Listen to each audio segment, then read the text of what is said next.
ang kuwit ng balat sa akin. Dahil ay ipagsapalaran sa mga makot at talagang pinagulan. Kaya nag-magic ng saga.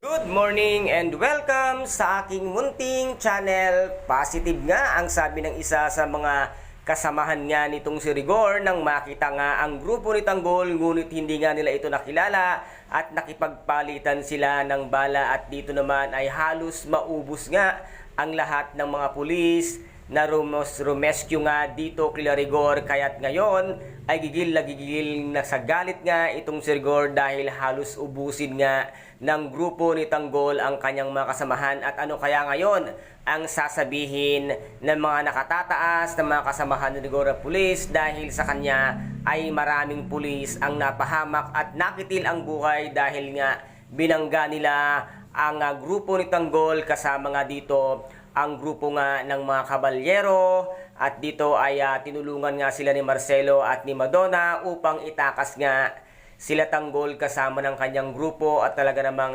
makikita mong napakagagaling ng mga grupo ng ito na talagang hindi sila papatalo, na kahit saan sila daling laban ay talagang sila ang mananalo dahil nga sa buo ang loob ng grupo nga ni Tanggol. At dito nga ay matutuwa ang lolongan si Don Facundo dahil nga sa malalaman niya at nakita niya kung gaano kagaling nakipaglaban nga ang mga grupo ni Tanggol. At dito naman ay tuluyan na nga nilang ililigtas or itatakas ang mga kasamahan ni Tanggol sa loob ng piitan para mas dumami sila at mabuo ang kanilang grupo na mas lalakas nga ang kanilang pwersa dahil kumpleto na sila at ngayon ay aanib pa sila sa grupo nga ng mga kabalyero na ngayon. Ito na ang kanilang magiging malaking sandalan. At dito naman ay nahuli si Edwin ng mga pulis, ngunit tinulungan siya ng mga tauhan nga ni Pacheco at pinalaya nga siya. At dito nga ay nasabi niya na ito nga si Roda ang siyang nagturo sa kanya, ngunit sabi nga ng kanyang kasamahan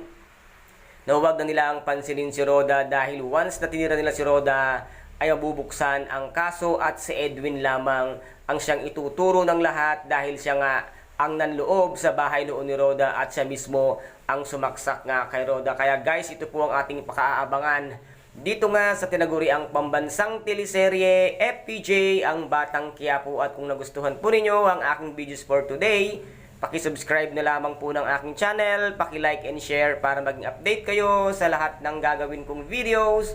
Maraming salamat po. Ingat, God bless, and bye-bye!